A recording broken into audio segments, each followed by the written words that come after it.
Hey everyone, welcome back to JapanSauce.net.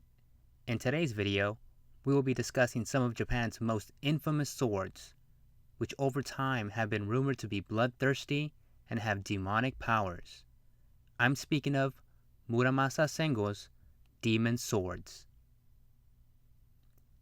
This story begins with Muramasa Sengo, one of the most well-known Japanese swordsmiths, said to be second only to the legendary Masamune Goro. Muramasa's origins are clouded in debate, as no one really knows exactly when he lived.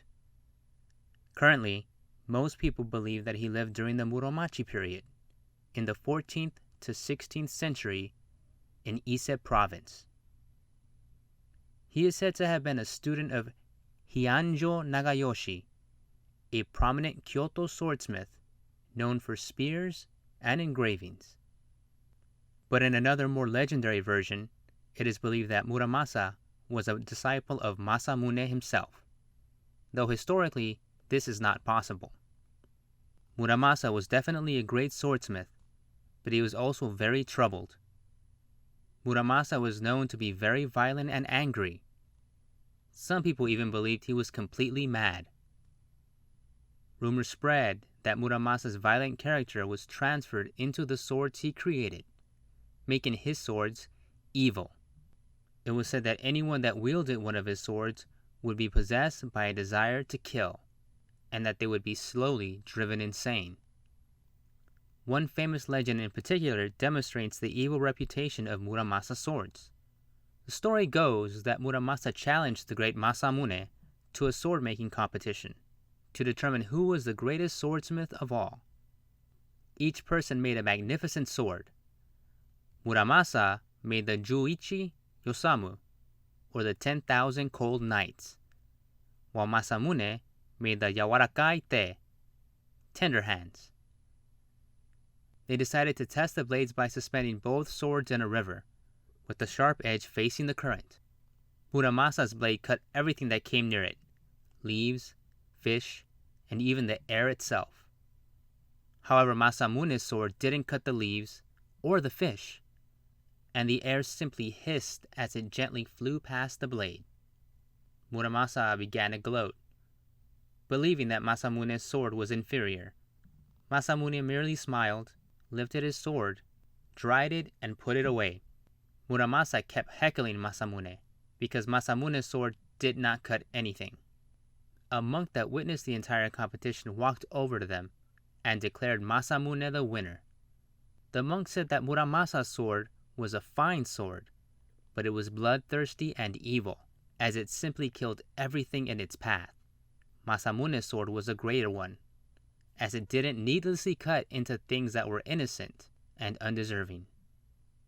But the reputation of Muramasa's swords didn't just come from legend. There are also some bits of historical fact, though even these facts are sometimes dismissed as pure coincidence.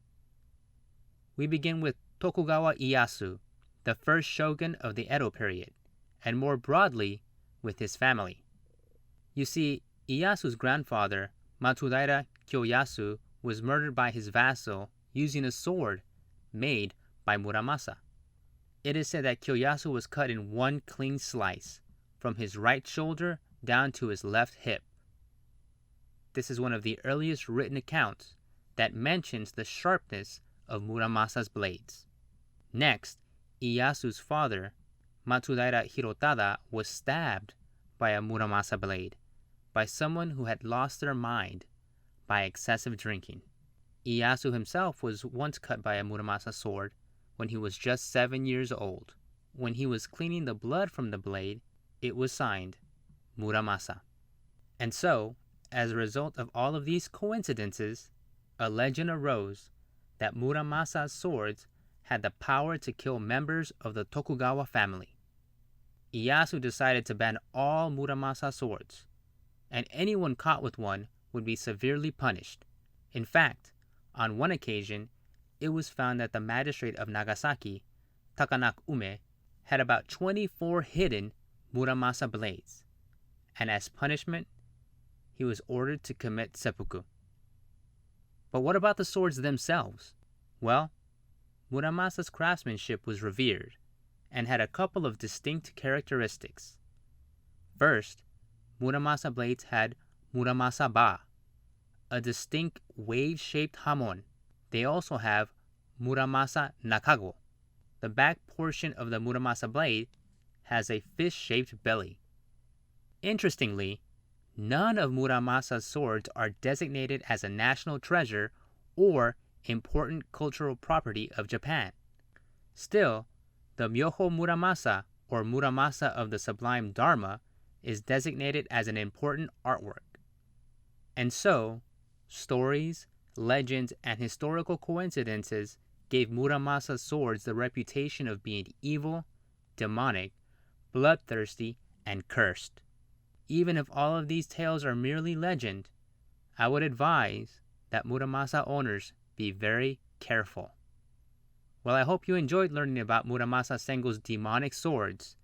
And if you want to learn more about Japanese swords, history, culture, and other fun things, then please check out our other videos and stop by our website, www.japansauce.net.